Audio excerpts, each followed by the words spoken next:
Serangan Hamas ke wilayah Tel Aviv pada minggu lalu disebut oleh pakar menjadi pesan bahwa Hamas mampu menyerang jauh ke dalam Israel.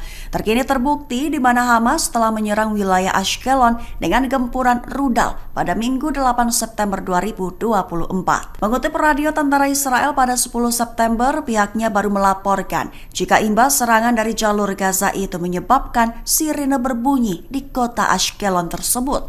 Namun dilaporkan pula bahwa tidak ada korban jiwa atas serangan itu. Perlu diketahui saja, 1 minggu sebelum insiden hari Minggu 8 September, Hamas juga telah menyerang kota di Tel Aviv juga dengan rudal, yaitu jenis Makat Meh alias rudal M90.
Download Tribun X sekarang, menghadirkan lokal menjadi Indonesia.